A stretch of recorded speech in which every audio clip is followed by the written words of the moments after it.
Welcome back ख़वातीन व हज़रात। औसाफ रमज़ान की खुसूसी नशियात जारी हैं। रमज़ान मुबारक सबर, एतदाल और नफ्स की तरबियत का महीना है, लेकिन अफसोस कि अक्सर हम इस महीने खाने पीने का महीना बना देते हैं इसको। सारा दिन रोज़ा रखने के बाद अफ्तार के वक्त हम ज़रूरत से ज़्यादा और मुख्तलिफ़ इक़साम के भारी खाने खा लेते हैं, जिसके नतीजे में मैदे के मसाइल, तेज़ाबियत, बदहज़मी, सुस्ती और नींद की खराबी जैसे मसाइल पैदा होते हैं।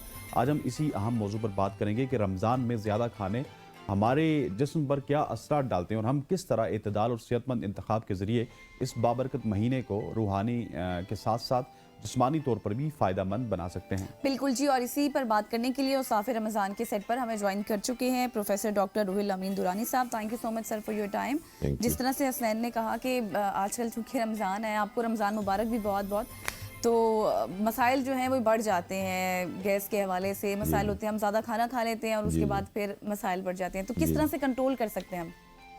बिस्मिल्लाहिर्रहमानिर्रहीम। सबसे पहले तो आप लोगों को भी रमज़ान मुबारक हो। बहुत शुक्रिया। और स्पेशली मैं ये एक मैसेज देना चाहता हूँ वो लोग जो डायबिटिक है या ओबेसिटी के पेशेंट है या गैस्ट्रो से रिलेटेड कोई मसाइल है, तो ये रमज़ान मुबारक जो है उनके लिए ब्लेसिंग है।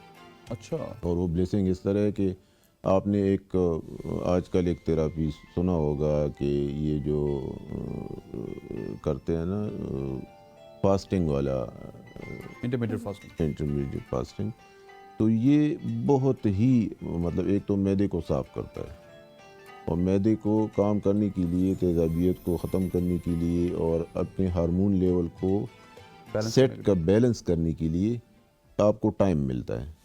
और उसी टाइम में ओबेसिटी जैसे मसाइल और डायबिटिक जो पेशेंट है वो रिवर्स हो जाते हैं बाकायदा, जो टाइप 2 के पेशेंट है।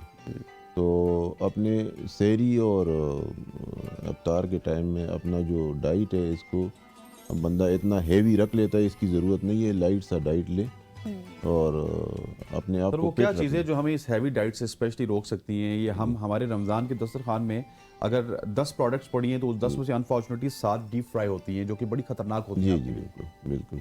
सबसे पहले तो ये है कि जो इंसान में पानी की जो कमी है उसको पूरा करने के लिए हम मुख्तलिफ़ मशरूबात का सहारा लेते हैं, ये इंतहाई गलत बात है और उसी से हमारा पेट भर जाता है। फिर बंदा खाने को दिल ही नहीं चाहता कि करे क्या ना करे।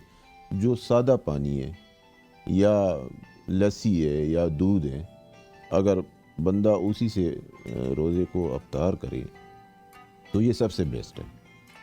उसके बाद थोड़ा सा वक्फा दे के तो बंदा कोई लाइट सा सब्ज़ी वग़ैरह, और ये जो फ्राई चीज़ें स्पेशली जो ये ऑयल में तली हुई चीज़ें हैं, ये बहुत ही ख़तरनाक है।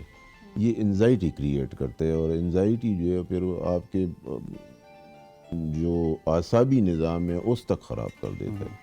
तो ज़ाहिर है फिर नींद डिस्टर्ब होता है रात को, मतलब in the mid of the night आपको उठना पड़ता है सहरी के लिए, तो वो भी डिस्टर्ब हो जाता है। तो पूरा सर्कल जो है फिर डिस्टर्ब होता है। तो बिल्कुल ये जो एक तो हेवी डाइट है इससे बंदा इज्तनाब करे, और ये जितनी भी खजूर है या दूध है, दही है, इसका इस्तेमाल करें। और साथ में ये जो हेवी डाइट आपने जिस तरह बात की है ना, ये जो मटन और बीफ और ये चीज़ें, इसको अवॉइड करें, क्योंकि बाज़ औक़ात इसी से वो कहा कि उसमें और भी बहुत सारे केमिकल होते हैं, तो उससे क्या होता है, उससे फूड पॉइजनिंग हो जाता है या खुदा न खास्ता बहुत सारी और पेचीदगियाँ हो जाती हैं। सही। और सहरी में किस तरह की डाइट होनी चाहिए? सहरी में बिल्कुल ये आपका बहुत अच्छा, सहरी में आपको अच्छा डाइट लेना चाहिए, बल्कि हेवी डाइट लेना चाहिए, ताकि आपका दिन का जितना भी एनर्जी लेवल है वो बहाल हो। तो बल्कि हम इसके उलट कर लेते हैं, सहरी में अक्सर हमें टाइम नहीं मिल पाता, वो बिल्कुल अच्छा, वैसे वो sorry to cut you sir, जो गज़ल का सवाल था ना, ये $1 मिलियन इस वजह से बता कि हम अपनी लास्ट मील 12-1 बजे तक एक्सटेंड कर देते हैं। तो सहरी हमसे होती नहीं है। बिल्कुल। तो लास्ट मील को अगर हम 9 बजे तक रखेंगे तो सहरी बड़ी अच्छे तरीके से होगी। बड़े अच्छी से हम कर लेते हैं, उसके लिए टाइम मिलता है ना, तो हमें भूख भी लग जाती है और सब कुछ होता है, लेकिन हम उलट चल रहे हैं। तो ये एहतियात ज़रूरी है।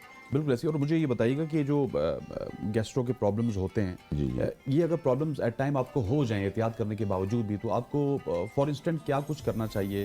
اس کی ریمیڈیز اکثر لوگ کچھ ہیں؟ سیرپ وغیرہ بھی لے لیتے ہیں, تو یا کوئی میڈیسن ہونی چاہیے یا سیرپ؟ میڈیسن میں یہ ہے کہ آپ کو پی پی آئی میڈیسن کا سہارا لینا چاہیے, جس طرح رائزک ساشے وغیرہ جو بھی ہے. اگر فیل کرتے ہیں کہ مجھے انزائٹی یا مجھے کوئی تیزابیت یا گیس ٹربل یا جو بھی ہے, تو اس کے لیے ہلکی پھلکی یہ رائزک ساشے ملتے ہیں, یا کوئی گیس کی کوئی جو سیرپ وغیرہ ملتے ہیں عام, وہ لے لیا کریں اور اس سے بہتر ہو سکتا ہے. ٹھیک ہو گیا. اور اس کے علاوہ ہم اگر اپنی ڈائٹ کی بات کریں, شوگر پیشنٹس کی بات کریں, تو ان کی تو ڈائٹ میں ویسے بھی جو ہے نا وہ تو کنسلٹیشن کے بغیر کچھ نہیں کر سکتے نا. اچھا, یہ بہت ہی اچھا, جس طرح میں نے پہلے اس میں کہا تھا کہ اگر ہم انٹرمیڈیٹ فاسٹنگ پہ آ جائے تو ہمارا شوگر جو ہے, میں زندہ مثال ہوں, میں نے اپنا شوگر جو ہے ریورس کیا ہوا ہے. اس کی وجہ یہ ہے کہ ایک تو میں نے اپنے زندگی سے جتنی بھی کاربز ہیں, جتنا بھی مطلب آٹا کہہ لے یا روٹی کہہ لے, وہ نکال دیے. اب میں کوئی میڈیسن وغیرہ نہیں لے رہا, بالکل نارمل طریقے سے میں اپنی زندگی گزار رہا ہوں. اوبیسٹی کے پیشنٹ وہ اسی طرح کر سکتے ہیں. تو اگر ہم یہ اپنے زندگی سے کاربوہائیڈریٹس نکال لیں, ہائی کاربوہائیڈریٹس جو ہے, اور لو پہ رہیں, جس طرح دالیں, لوبیا وغیرہ یہ لے لیا کریں. روٹی کا کام صرف یہ ہے کہ اس کو ہم سپورٹ بنا کے اس سے سالن لیتے ہیں, تو بازار میں اچھے چمچ مل جاتے ہیں, اسی سے بندہ کھائے. ٹھیک ہو گیا. سر آپ کا بہت بہت شکریہ, تھینک یو فار کمنگ. اور آپ مارننگ شو میں بھی آتے ہیں, یہاں پہ بھی آتے ہیں, آپ سے گپ شپ کر کے بہت کچھ سیکھنے کو ملتا ہے. خواتین و حضرات, یہاں پہ وقت ہو جاتا ہے ایک شارٹ سی کمرشل بریک کا. بریک لیتے ہیں, واپس آتے ہیں ہمارے ساتھ.